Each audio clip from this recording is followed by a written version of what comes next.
At the lawyer's office, my daughter said I didn't understand anything. I corrected her and took the pen. The room went quiet so fast it felt like the air disappeared. My daughter, Sarah, froze mid-sentence. Her mouth stayed open but no sound came out. The lawyer stopped tapping his papers. The clock on the wall kept ticking, loud and slow, like it was counting down to something bad.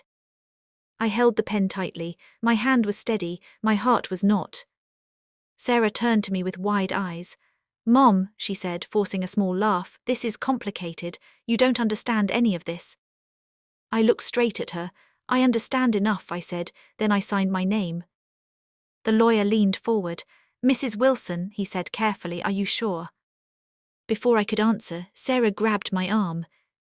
"Don't," she whispered, her nails dug into my skin. "You'll ruin everything." I pulled my arm away. And that was the moment everything changed. Because what I signed was not what Sarah thought it was. And when she realized it, it would be too late. That was the beginning of the end. 3 weeks earlier my life was quiet, too quiet, some people said. I am Margaret Wilson. I am 72 years old. I live in a small yellow house with white windows and a garden I planted with my late husband George.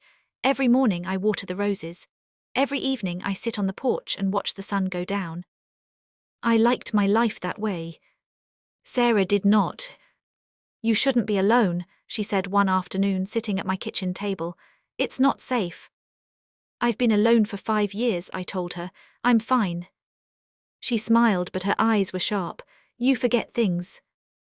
"I forget where I put my glasses," I said. "That doesn't mean I forget who I am." She laughed, but it sounded tight. "I just worry about you, Mom." That was when the worrying started. She called every day. She asked about my bills. She asked about my bank account. She asked about the house. "Just checking," she always said. Then she brought papers. "Just something simple," she said, laying them on the table. "In case something happens." I pushed them back. "If something happens, you know where the will is." She frowned. "That will is old." "So am I said. She did not smile. After that, little things began to go wrong. My mailbox was empty when it shouldn't be. My phone bill showed calls I never made. My bank app, which Sarah had helped me install, suddenly needed a new password. "I'll fix it," she said quickly. "Don't stress yourself." I didn't like how often she said that. "Don't stress yourself," like my thoughts were dangerous. Then one morning I went to the bank. The teller looked confused when she saw my balance. "Mrs. Wilson," she said slowly, "did you approve these transfers?" I leaned closer. "What transfers?" She turned the screen toward me. My savings, large amounts, moved out. My hands began to shake. "That must be a mistake," I said. She shook her head. "They were approved online from your account." I walked home in a fog. That night, Sarah came over with dinner. "You look tired," she said, setting the bags down. "You should let me help more." I stared at her. "Did you move money from my account?" Her face changed just for a second. Then she sighed. "Mom, we talked about this, it's for your care. You forget these conversations." "I don't forget," I said softly. She reached across the table and patted my hand. "Let's get things organized. I already booked a lawyer." My stomach dropped. "I didn't agree to that," I said. "You did," she replied quickly. "You just don't remember." That night I didn't sleep. I kept hearing her voice. "You don't remember." The next day, my neighbor Tom knocked on my door. "I saw Sarah at your place late last night," he said. "Everything okay?" I hesitated, then I told him about the bank. His face hardened. "Margaret," he said, "you need to be careful." "I know," I whispered. He leaned closer. "If anyone ever tells you to sign something you don't understand, don't." I nodded. 2 days later, Sarah picked me up for the lawyer's appointment. The office smelled like paper and coffee. The lawyer smiled too much. "We just want to make things easier," Sarah said, talking fast. "Mom doesn't really understand legal stuff anymore." I sat quietly. The lawyer slid a stack of papers toward me. "This gives your daughter control to help manage things," he said. Sarah leaned in. See, nothing scary. I looked at the first page. The words were long, but the meaning was clear enough. Control. Forever. I felt something cold settle in my chest.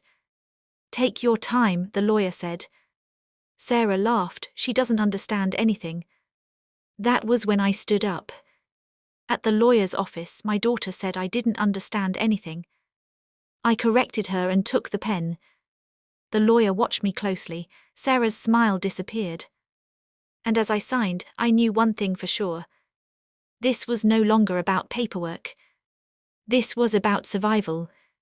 Because Sarah still thought she was winning. And she had no idea what I had just done. The door opened behind us. Someone walked in. And when I turned around and saw who it was, my heart nearly stopped.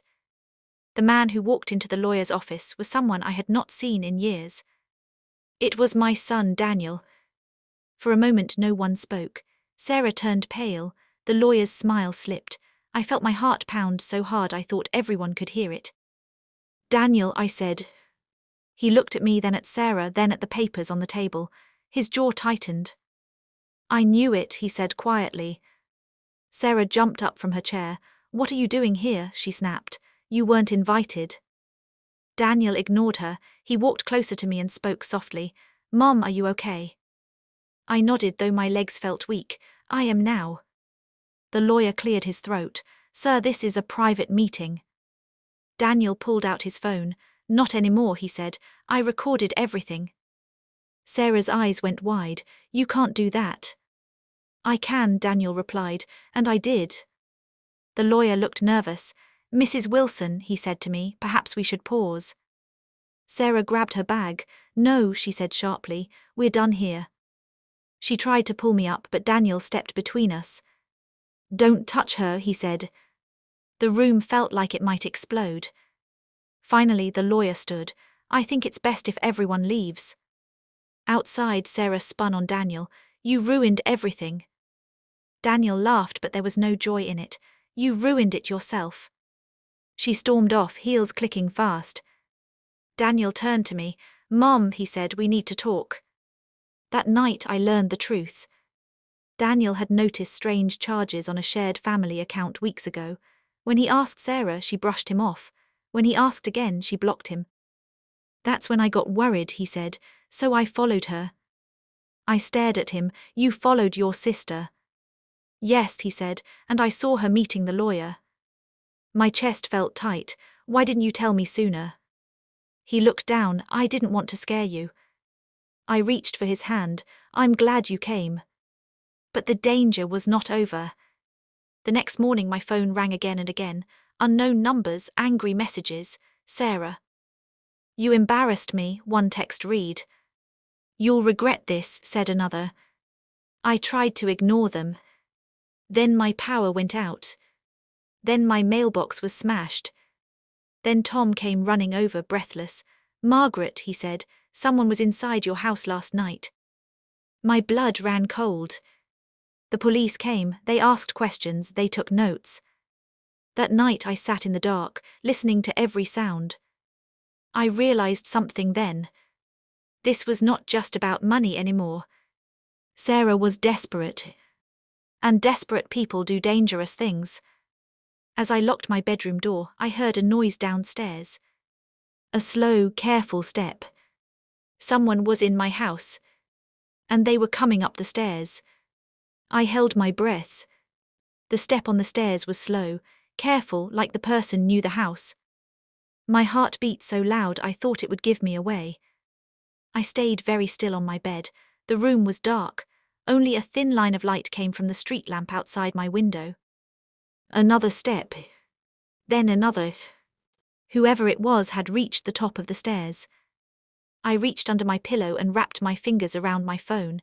I did not turn on the screen. I did not dare move. The hallway floor creaked. I whispered Tom, hoping it was my neighbor. No answer. The doorknob moved. I sat up and said loudly, I've called the police. The knob stopped. For one long second, everything was quiet. Then the person ran. I heard fast footsteps going back down the stairs, then the front door slammed open and shut. I rushed to the window and looked outside. A car sped away. I could not see the driver. My hands shook so badly I had to sit down. I called Daniel right away. "Mom," he said, worried, "are you hurt?" "I'm fine," I said, though my voice did not sound fine. "Someone was in the house." "I'm coming," he said, "don't open the door for anyone." By the time Daniel arrived, the police were already there again. They checked the house. A window near the kitchen had been forced open. Mud was on the floor. One officer looked at me kindly. "Do you have any idea who it might be?" I swallowed. "Yes." Daniel and I did not say her name, but we both thought it. "Sarah." The officer nodded slowly. "We'll keep an eye on things." That night, Daniel insisted I stay with him. "I don't want you alone," he said. I packed a small bag. As I zipped it shut, I saw something missing from my dresser. My old folder. The one with my will, my bank papers, and my house documents. My chest tightened. "Daniel," I whispered, "it's gone." He looked angry for the first time. "She took it." At Daniel's apartment, I barely slept. In the morning, my phone buzzed again. A message from Sarah. "You're making a big mistake." Another one followed. "You think you're smart, you're not." Then a third. "I still have options." I showed Daniel. "We're going to the bank," he said. "Now." At the bank, the manager took us into a small office. "Mrs. Wilson," she said gently, "we flagged your account." She turned the screen toward me. Maury money was gone. I felt dizzy. "These were done late last night," she said. "Someone tried to move the rest, but it was stopped." Daniel slammed his hand on the desk. "She broke in to steal papers and still tried this." The manager nodded. "We recommend legal protection immediately." Legal. The word made my stomach twist. By the afternoon, Sarah called. "I just want to talk," she said, sounding calm. "No," Daniel said loudly beside me. "I want to see my mother," Sarah insisted. I took the phone. "Why are you doing this?" I asked quietly. There was a pause. Then she said, "Because you don't know what's best for you." I closed my eyes. "I raised you," I said. "I know exactly who you are." She hung up. 2 hours later, Daniel's phone rang. He listened, then looked at me with fear. "She filed a report," he said. "She told the police you're confused and unsafe." My legs felt weak. "She's trying to take control," I whispered. "Yes," he said, "and she's not done." That evening, a knock came at Daniel's door. 2 police officers stood there. "Mrs. Wilson," one said carefully, "we need to ask you some questions." Sarah stood behind them. She looked calm, confident, like someone who thought she had already won. And as they stepped inside, I realized something terrible. This time she wasn't stealing papers. She was trying to steal my freedom. And I had no idea how far she was willing to go next. The police officers sat down slowly, like they planned to stay for a while. "Mrs. Wilson," the older officer said, "your daughter is worried about you." Sarah stood near the door with her arms crossed. She did not look worried. She looked ready. "I'm fine," I said. She sighed loudly. "See, she always says that." Daniel stood up. "My mother is safe here," he said, "and she didn't invite you." Sarah turned to him. "This doesn't concern you." "It does," Daniel said firmly. "She's my mother too." The younger officer held up a hand. "Let's calm down." He looked at me. "Mrs. Wilson, your daughter says you've been forgetting things, that you may not be able to care for yourself." I felt my face grow warm. "I forget small things," I said, "not who I am." Sarah stepped forward. "Mom, you don't even remember agreeing to see a lawyer." I looked straight at her. "I remember you telling me I didn't understand anything." The room went quiet. The officer wrote something down. "Have you felt confused lately?" he asked. "No," I said, "I've felt threatened." Sarah laughed softly. "You see, she imagines things." Daniel slammed his hand on the table. Someone broke into her house. The older officer nodded. We know, we're looking into it. Sarah's eyes flickered for a second. The younger officer stood. Mrs. Wilson, we'd like you to come in tomorrow for an evaluation, just to be sure. My stomach dropped. An evaluation? Yes, he said gently, it's routine. Sarah smiled. That's a good idea. Daniel shook his head. She doesn't need this. The officer looked at him. It's not your decision. That night I cried quietly in Daniel's guest room. I feel like a child, I whispered. Daniel sat beside me. You're not. But they're treating me like one. He took my hand. Then we'll show them the truth. The next day Daniel took me to see his friend, a lawyer named Mr. Harris. Mr. Harris listened carefully as I spoke. She tried to take everything, I said, and now she wants to lock me away. Mr. Harris leaned back. You were smart to sign what you did. I blinked, you know. He nodded. The document you signed gave temporary control to an independent trustee, not your daughter. Relief washed over me. But, he added, your daughter doesn't know that yet. My heart beat faster. What happens now? She's pushing for legal control, he said, which means she'll need proof. And if she lies, I asked. He looked serious. Then we fight. That afternoon, Sarah called again. Did you enjoy your little lawyer visit? She asked. Yes, I said calmly. She paused. Good, because tomorrow decides everything. The evaluation building was white and quiet. A woman with kind eyes asked me questions, simple ones, then harder ones. I answered all of them. When she finished, she smiled. You're very clear-minded. My shoulders relaxed. But outside, Sarah was waiting. Well, she asked sharply. The woman shook her head. Your mother is capable. Sarah's face twisted. This isn't over, she hissed as I passed her. 2 days later, a court notice arrived. Sarah was challenging my rights. Daniel read it aloud, his voice tight. She wants full control, he said. House money decisions. I felt tired but also angry. I won't let her, I said. In court, Sarah spoke first. She's confused, she said. She's being manipulated. I stood slowly. I raised 2 children, I said. I worked, I saved, I lived. The judge listened. Then he turned to Sarah. Do you have proof of danger? Sarah hesitated. That hesitation was everything. The judge set a final hearing. As we left the courtroom, Sarah whispered, You think you've won? I looked at her. No, I think I'm ready. That night Tom called. Margaret, he said urgently, I saw Sarah near your old house. My heart stopped. She went inside, he said. And I knew then. She was not done. And neither was I. Tom's words stayed in my head like a loud bell. She went inside, he had said. Daniel grabbed his keys. We're going back now. It's night, I said. What if she's still there? Then she shouldn't be, he replied. The drive felt long, even though it was only 10 minutes. Every red light made my chest tighten. I kept thinking about my house, my roses, my bedroom, the place where I had felt safe for years. When we arrived, the lights were on. That's not right, Daniel said. We parked across the street. The front door was open. My legs felt weak. She's inside.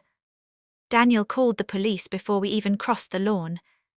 Mom, stay behind me, he said. We stepped into the house slowly. The living room was a mess. Drawers pulled out, papers on the floor, my photo frames knocked over. Sarah, Daniel called. No answer. We moved toward the kitchen. That was when we heard the sound. The back door closing. Daniel ran.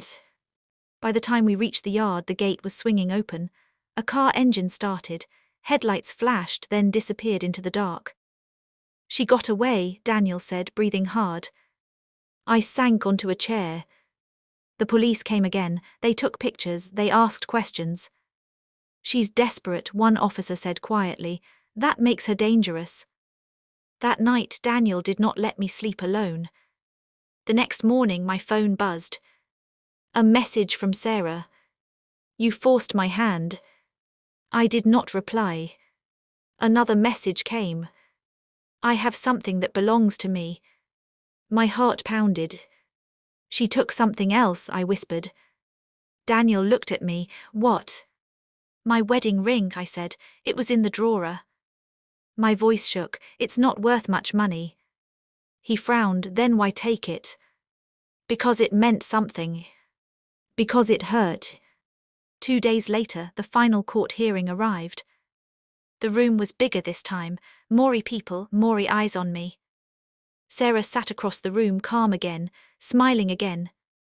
She spoke first. "My mother is confused," she said gently. "She doesn't understand what's happening. I'm only trying to protect her." I stood up slowly.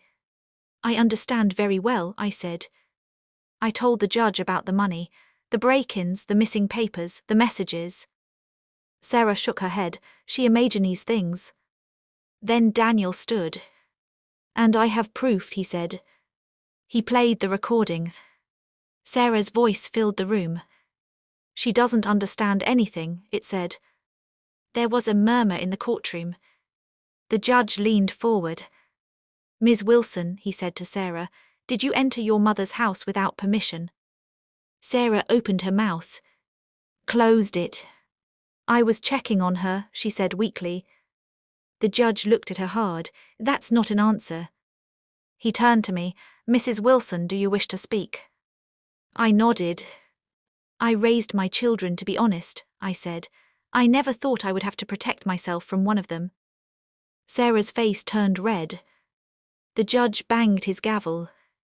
"I've heard enough," he said. My heart felt like it would burst. The judge took a breath. "This court denies the request for control," he said. Relief rushed through me.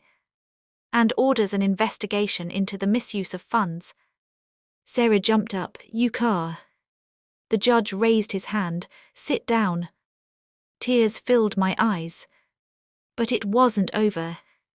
Outside the courtroom, Sarah walked past me. She leaned close and whispered, "You think this ends here?" I looked at her. "It ends when you stop." She smiled, a cold smile. That night, I returned to my house for the first time. Daniel stayed with me. As I lay in bed, I stared at the ceiling. I thought of my ring, of the things she had taken, and the things she might still do. Then my phone buzzed. A new message. From an unknown number. "I'm not finished." I sat up in bed. Because I knew one thing now. The court had spoken. But Sarah had not. And the next move would be hers. The message stayed on my screen for a long time. "I'm not finished." I did not reply. I did not sleep. Daniel stayed on the couch that night, the lights on, the front door locked twice. Every sound outside made me jump. A car passing, a dog barking, the wind brushing the window. Morning finally came. "I don't want you here alone," Daniel said while making coffee. "At least not yet." "I won't hide," I said softly. "This is still my home." He looked at me for a long moment. "Then we make it safe." That same day we changed the locks. We installed cameras. Tom came over and helped Daniel check every window. "She won't like this," Tom said. "I'm done worrying about what she likes," I replied. For a few days things were quiet. Too quiet. No calls, no messages, no strange cars. I almost started to relax. Then the bank called again. "Mrs. Wilson," the manager said, "someone tried to open a new account using your name." My heart sank. Did they succeed? "No," she said, "but they had a copy of your old documents. The ones Sarah stole." That afternoon, Daniel received a call. His face went pale as he listened. "What?" he said. "When?" He hung up and looked at me. "She pawned your wedding ring," he said. My chest hurt, not because of the ring itself but because of what it meant. "That ring was your father's promise," Daniel said quietly. I nodded, "and she sold it." That night I cried for the first time in a long while. Not loud, just silent tears. The next morning I woke up angry. Not scared. Angry. I called Mr. Harris, Daniel's lawyer friend. She won't stop, I said, so I won't either. He paused. Are you sure? Yes, I said, I want to press charges. There was silence on the line. Then things will get serious, he said. They already are, I replied. 2 days later, Sarah was served papers. She showed up at my door that evening. I saw her through the camera. Her hair was messy, her eyes looked wild. Open the door, she shouted. We need to talk. I'll talk through the camera, I said. You're destroying this family, she yelled. You did that yourself, I answered. Her face twisted with anger. You think the court saved you, she screamed. I know things about you. I felt my stomach drop. What things? She smiled slowly. Things they'll believe. Then she walked away. The next day a letter arrived. From the court. My hands shook as I opened it. It was not from Sarah. It was from the state. Someone had filed a report claiming I was being abused and controlled by my son. Daniel. My vision blurred. She turned it around, I whispered. Daniel read it and clenched his jaw. She's trying to take me down now. That afternoon, social services came to the house. They asked questions, they looked around, they wrote notes. I answered calmly. When they left, Daniel sat down hard. She's trying to isolate you, he said. Yes, I replied, and this time she's closer. That night, as I watered my roses, I noticed something on the fence. An envelope. No stamp, no name. Just my handwriting on the front. Inside was one sentence. If I can't have control, no one will. I dropped the letter. Because I knew then, deep in my bones, Sarah was no longer trying to win. She was trying to destroy. And the next chapter of this story would be the most dangerous one yet. The envelope stayed in my mind all night. If I can't have control, no one will. I read it again and again, trying to understand what Sarah meant. Was it a threat, a warning, or just words meant to scare me? By morning, I knew one thing. She was not going to stop. Daniel called Mr. Harris early that day. This is getting worse, he said. She's making false reports now. Mr. Harris was quiet for a moment. Then we need to protect your mother and build a record. Everything. Messages, letters, cameras. I already started, Daniel said. When he hung up, he looked at me. Mom, I need you to promise me something. I nodded. If she contacts you directly, he said, you tell me no matter what. I promised, I said. Later that day, I went back to my normal routine. I watered the garden, I made soup. I tried to act like my life was still simple. But I felt eyes on me. That afternoon, Tom walked over, his face serious. There's a woman sitting in a car down the street, he said quietly. She's been there a while. My stomach tightened. Did you recognize her? He nodded. It's Sarah. I looked through the window. Her car was parked just far enough away to pretend it wasn't watching my house. She's not even hiding anymore, I whispered. Daniel came home early when I told him. He stepped outside and walked toward the car. Before he reached it, the engine started. Sarah drove away fast. That night my phone rang. Her name flashed on the screen. I hesitated. Then I answered. Mom, she said softly, too softly, why are you doing this to me? I'm protecting myself, I replied. She laughed quietly. You don't even know what you've started. I know exactly what I've started, I said. There was a pause. Then she said, check your mailbox tomorrow. The line went dead. I did not sleep. The next morning, Daniel went to work, and Tom promised to keep an eye out. I waited until the sun was fully up before stepping outside. The mailbox was stuffed. Inside were copies of old papers, bank forms, photos. And one letter. You taught me how to be strong, it read. Now I'm stronger than you. My hands shook. At the bottom was a list. My doctor's name, my bank, my lawyer. She's planning something, I whispered. I called Daniel immediately. She's building a story, he said. One where she's the hero and you're the problem. That afternoon, I received a call from my doctor's office. Mrs. Wilson, the nurse said gently, we received some concerns about your mental health. My heart sank. She's calling everyone, I said. Yes, the nurse replied, but we wanted to hear from you. I thanked her and hung up. By evening I felt tired, not in my body but in my bones. I sat on the porch and watched the sky turn orange. That was when I heard footsteps. I turned. Sarah stood at the edge of the yard. Not shouting, not angry. Smiling. You shouldn't be here, I said. She stepped closer. I just wanted to see you. Leave, I said. She looked around the house. This place won't be yours much longer. I stood up slowly. You're wrong. She tilted her head. Am I? Then she held something up. My wedding ring. My breath caught. I got it back, she said sweetly. It cost more than I expected. Give it to me, I said. She shook her head. Not yet. She turned and walked away, dropping one last sentence over her shoulder. Tomorrow, everyone finds out the truth about you. I stood frozen on the porch, the ring glinting in my memory. Tomorrow.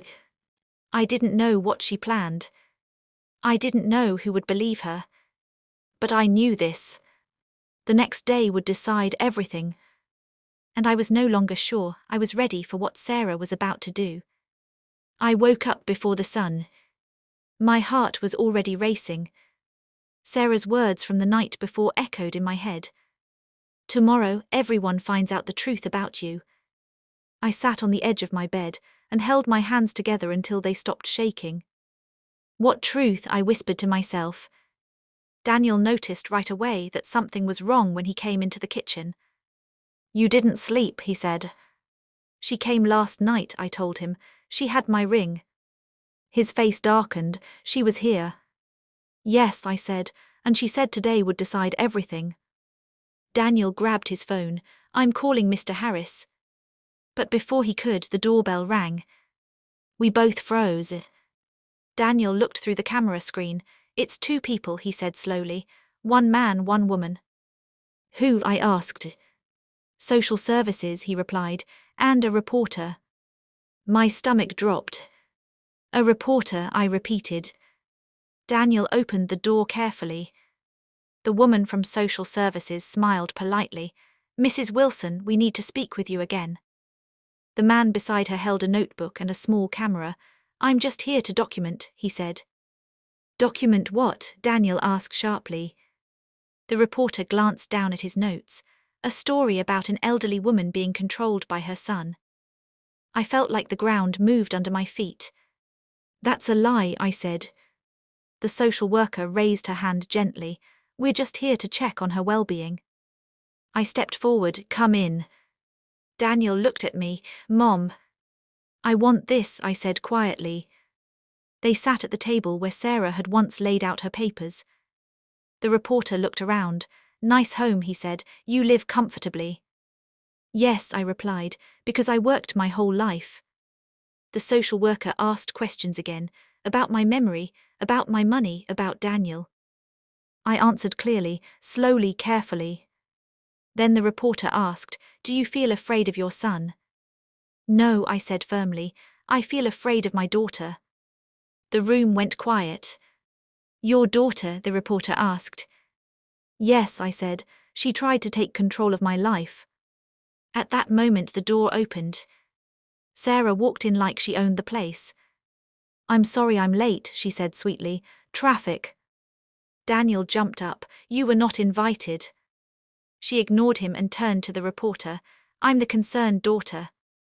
She pulled out a folder. I have evidence, she said. My heart pounded. She placed photos on the table.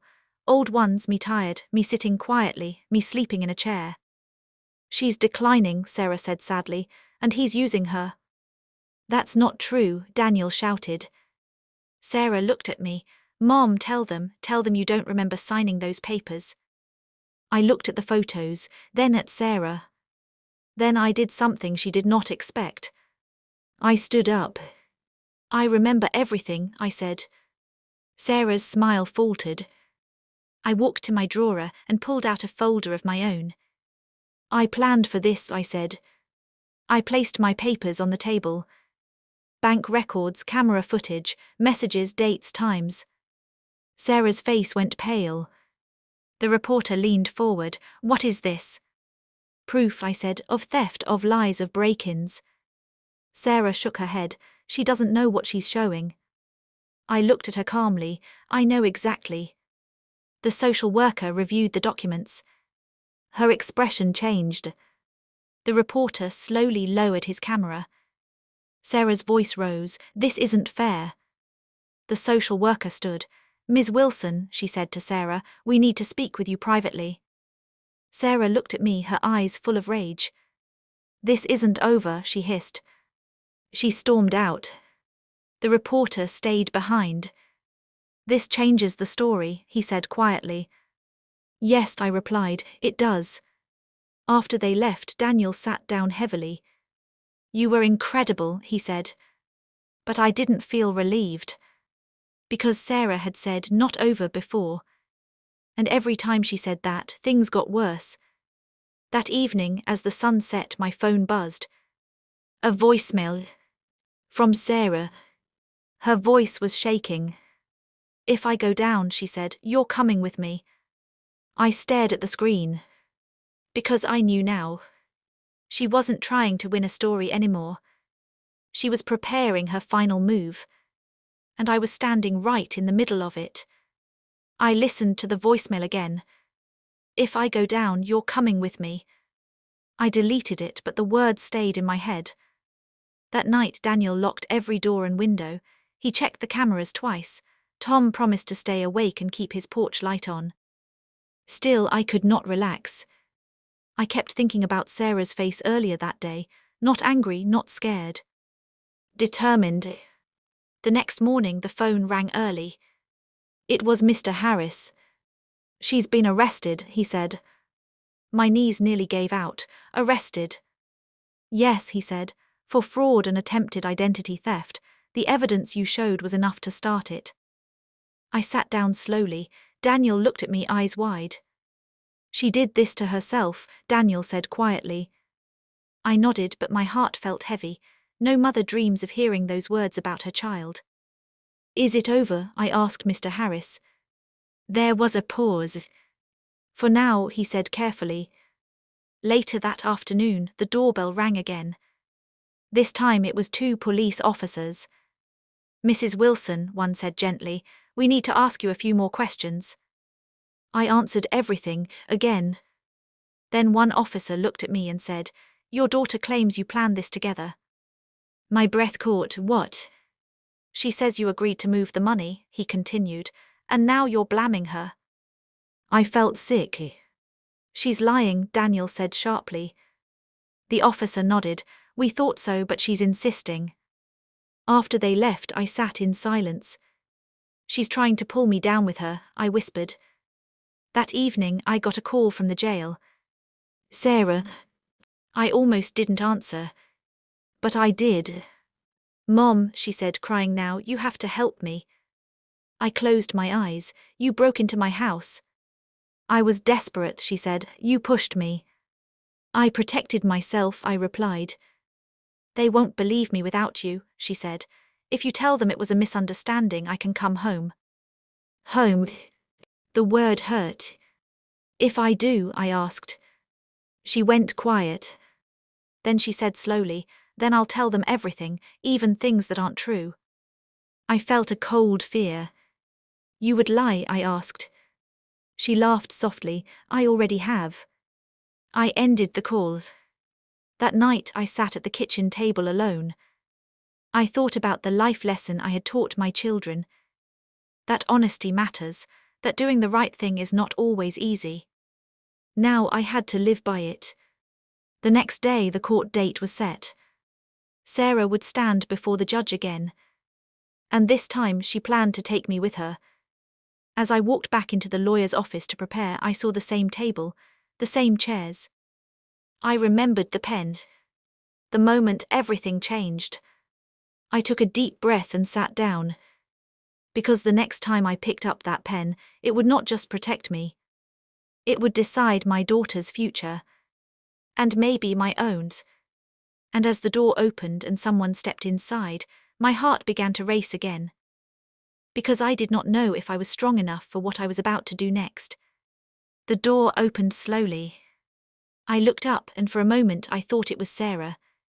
But it was a woman about my age, with grey hair pulled back neatly and kind eyes that looked tired. "Mrs. Wilson?" she asked. "Yes," I said. "I'm the court-appointed advocate," she said. "I'm here to represent your interests." I let out a breath I didn't know I was holding. She sat across from me and spoke gently. "I've read everything, the messages, the reports, the recordings." I swallowed. "Then you know she's lying." The woman nodded. "I know she's desperate." That word again. Desperate. "She says you agreed to everything," the advocate continued, "that this was a family plan." "It wasn't," I said firmly. "I believe you," she replied, "but believing is not enough, we need clarity." Later that day, Daniel and I sat in the hallway outside the courtroom. He tapped his foot. "No matter what happens," he said, "I'm with you." I smiled weakly. "I know." The courtroom doors opened. Sarah was brought in. She looked smaller than I remembered. Her hair was messy, her eyes were red. For a second, I almost stood up and ran to her. Then I remembered the break-ins, the lies, the threats. The judge entered. "Ms. Wilson," he said to Sarah, "you've made serious accusations." Sarah nodded quickly. "My mother planned everything," she said. "She's confused now and doesn't remember." The judge turned to me. "Mrs. Wilson, is that true?" I stood slowly. "No," I said, "it's not." Sarah's voice shook. "Mom, please just say you forgot." I looked at her. I saw the little girl she once was. And the woman she had become. "I remember everything," I said. The judge asked questions, calm ones, careful ones. Then Sarah spoke again. "She's pretending," she cried. "She's always been good at that." The room murmured. The judge raised his hand. "Enough." He looked at me. "Mrs. Wilson, do you wish to file a statement?"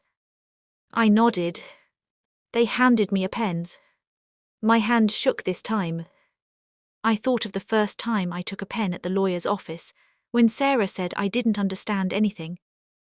I understood now. I signed the statement. Sarah screamed. "You're choosing them over me." I looked at her, tears in my eyes. "I'm choosing the truth." The judge banged his gavel. "Ms. Wilson," he said, "you will remain in custody until trial." Sarah collapsed into the chair. As they led her away, she turned and looked at me. Her eyes were not angry anymore. They were empty. That night I went home alone. The house was quiet again. I placed my hands on the kitchen table and finally allowed myself to cry. I thought it was over. I was wrong. The next morning I found my front door open, and on the table was my wedding ring. Beside it was a note. "You forgot one thing." My heart began to pound. Because if Sarah was still locked up, then someone else had just walked into my house, and I had no idea who. I stood very still. The front door was wide open. The morning air moved the curtains slowly, like the house was breathing. My wedding ring sat on the table, right where I would see it. I did not touch it. Because Sarah was in jail. Which meant someone else had been inside my home. I stepped back and quietly closed the door behind me, then I locked it and called Daniel. "Don't move," he said immediately. "I'm on my way, I'm calling the police." While I waited, I looked around carefully. Nothing else seemed broken, no drawers pulled out, no windows smashed. Whoever came in had not rushed. They had wanted me to see the ring. The police arrived first, then Daniel. They checked the house again, no signs of forced entry. That means they had a key, one officer said. My stomach twisted. A key, Daniel repeated. I nodded slowly. Sarah made copies years ago. She said it was for emergencies. The officer wrote that down. But Sarah is still in custody, Daniel said. She couldn't have done this. The officer looked at us, then someone helped her. That was when I remembered the man. The man Sarah had once mentioned casually, like he didn't matter. Just a friend, she had said months ago, laughing. You worry too much, Mom. I had only seen him once, tall, quiet, watching everything. I think she has help, I said. Daniel's face hardened. Then this isn't just family trouble anymore. That afternoon, Mr. Harris came over. The ring is a message, he said after listening. She wants you scared or confused. It worked, I admitted. But it also helps us, he said, because now we know she's still pulling strings. That night I stayed at Daniel's place again. I tried to rest, but my mind would not slow down. I kept seeing the ring on the table.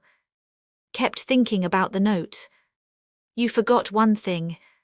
What thing? The next day we got the answer. A detective came by. We've identified a man connected to your daughter, he said. His name is Michael. My chest tightened. That's him. The detective nodded. He has a history, small crimes, breaking and entering, helping people disappear. Daniel stood up. Disappear? Yes, the detective said. Documents, evidence, people. I felt cold all over. He was seen near your house early this morning, the detective continued, but when we went to question him, he was gone. Gone where? I asked. The detective's voice was serious. That's the problem, we don't know. That evening, I received another message. Not from Sarah. From an unknown number. She still needs you. My hands shook. She still needs you, I read out loud. Daniel grabbed the phone. This is him. The message continued. You're the only one who can fix this. I sat down slowly. What does he want from me? I whispered. Before Daniel could answer, another message came in. Come alone tomorrow or the truth changes. My heart dropped. Because I understood what he meant. If I didn't go, he would lie. He would make up a story worse than Sarah's. A story people might believe. Daniel shook his head. You're not going. I might have to, I said softly. No, he said firmly. This is a trap. I looked at him, then we set our own. That night I barely slept.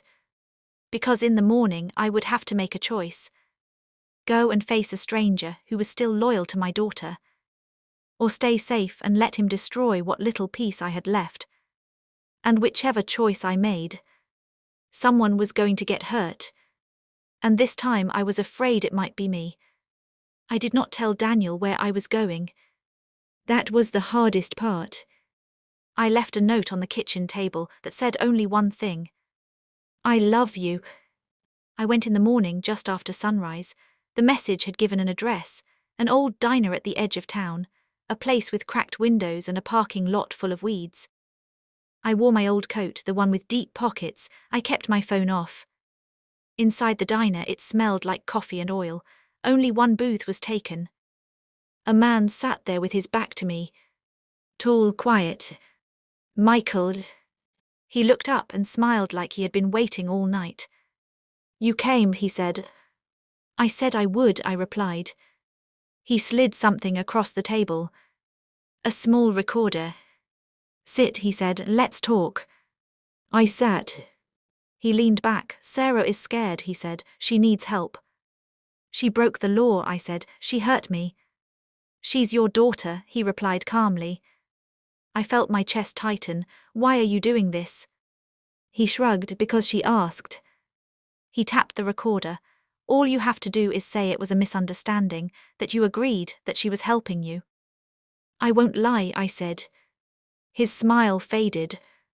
Then things get messy, he said. He slid a folder toward me. Inside were photos. My house, Daniel's car, Tom's porch. Taken last night.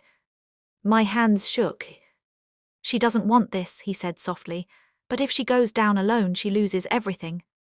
So you're threatening me, I said. He leaned forward. I'm asking you to choose.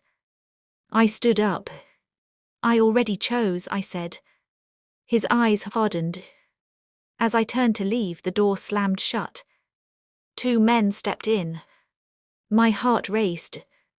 Michael stood. Sit down, he said. I did not. I backed away slowly.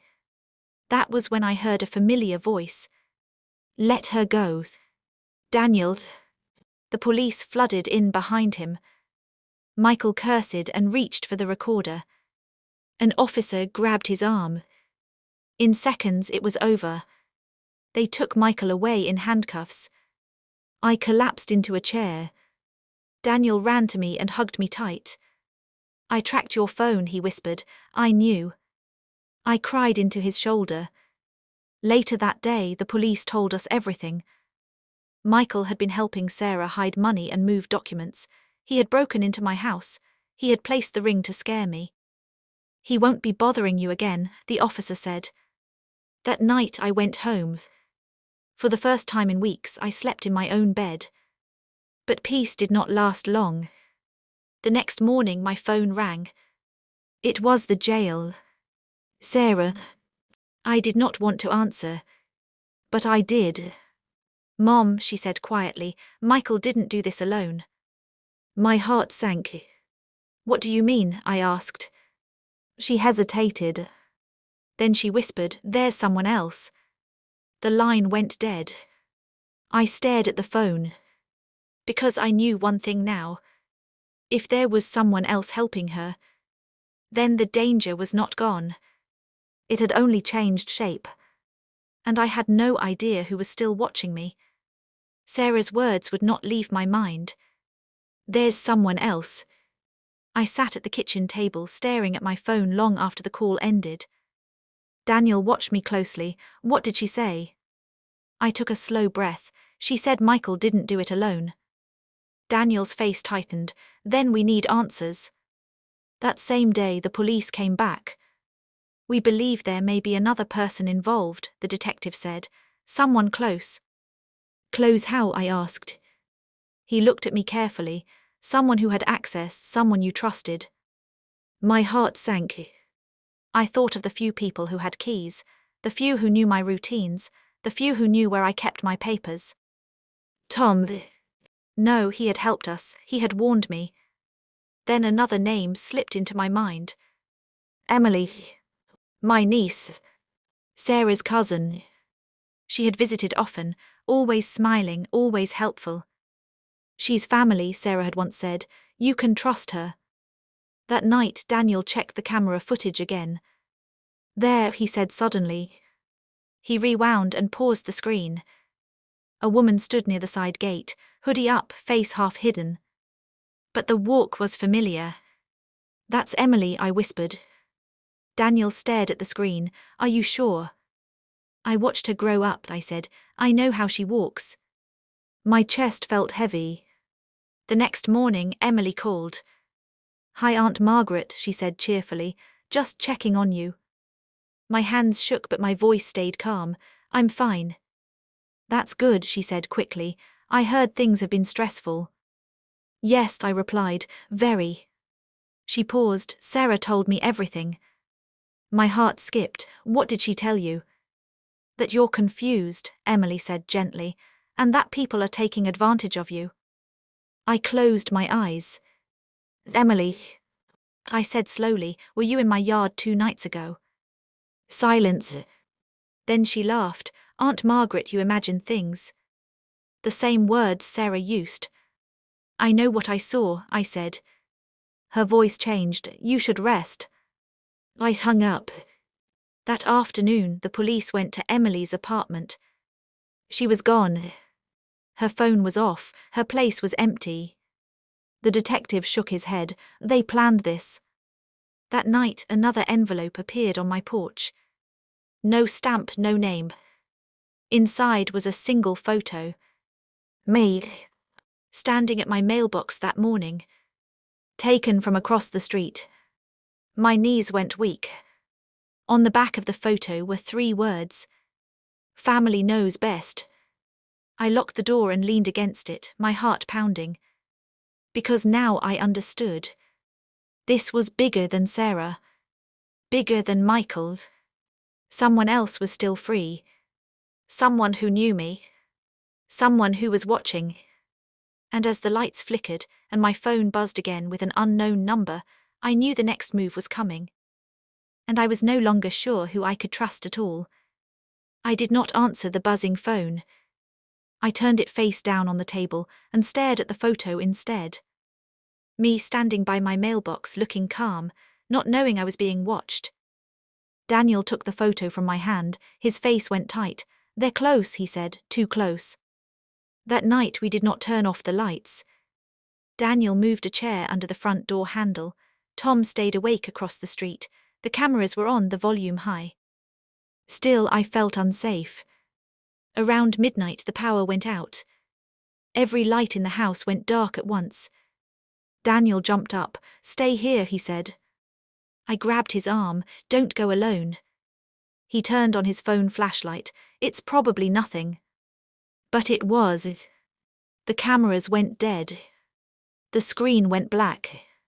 "That's not an accident," I whispered. We heard a sound outside. A soft tap. Then another. Like someone testing the windows. Daniel whispered, "Call the police." I reached for my phone. No signal. My heart began to race. The tapping moved closer. Then stopped. We held our breaths. Suddenly, a loud bang hit the back door. I screamed.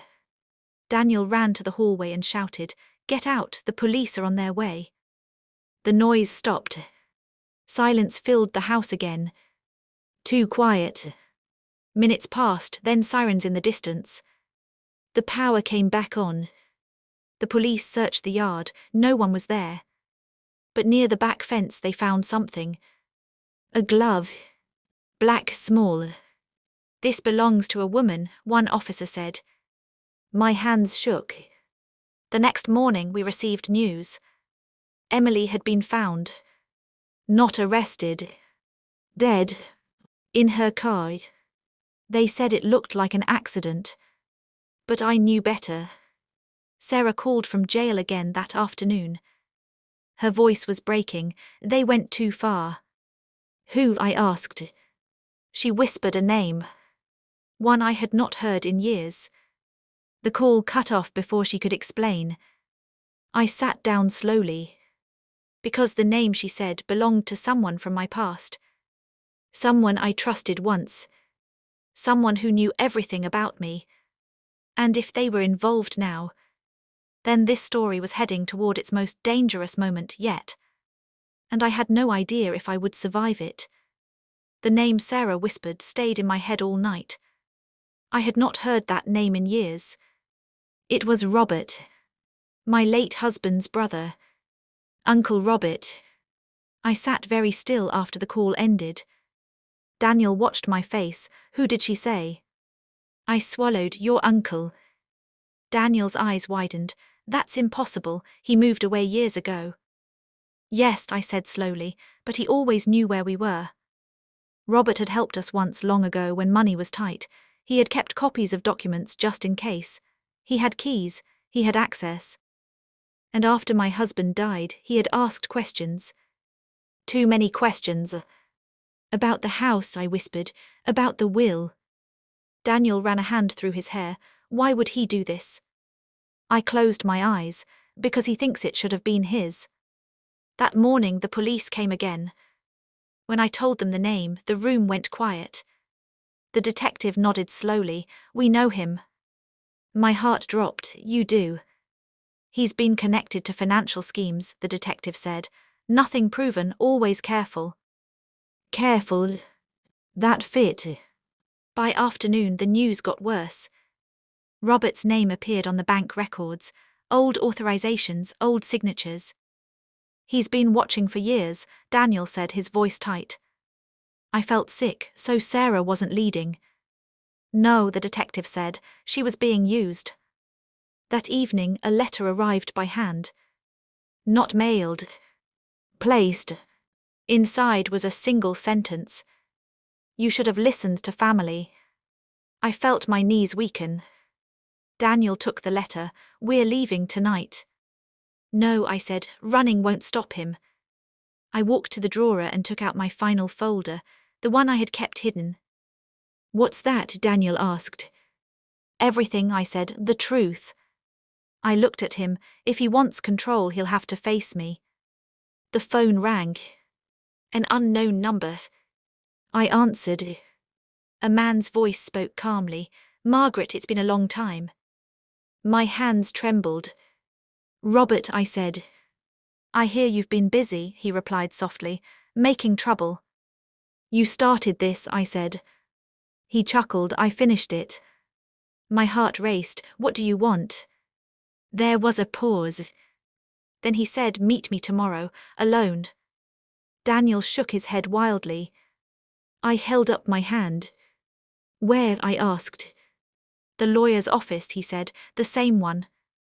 My breath caught. The pen is waiting, he added. The call ended. I stared at the wall. Because I knew exactly what he meant. Tomorrow, everything would return to where it started. And this time there would be no mistakes. Only one of us would walk out with control. And I did not know if it would be me. I went back to the lawyer's office the next morning. The same room, the same table, the same quiet ticking clock. Only this time I was not afraid. Daniel wanted to come with me, but I shook my head. This ends with me, I said. The lawyer looked nervous when I walked in alone. Mrs. Wilson, he said, are you sure about this? Yes, I replied. The door opened. Robert walked in slowly, smiling like he already owned the place. Margaret, he said, you look tired. I look honest, I said. He laughed and sat across from me. Let's finish this. He placed a thick folder on the table. Sign and everything stops, no more trouble, no more stories. I looked at the folder. Then I looked at him. You used my daughter, I said. You used my family. He shrugged. Family is business. The lawyer shifted in his chair. Mr. Robert, I need to remind you. Robert raised a hand. She understands. I smiled. Yes, I said, I do. I reached into my bag and pulled out my folder. Robert's smile faded. What's that? He asked. The truth, I said. I slid the papers across the table. Bank records, old signatures, copies of keys, messages, dates, everything.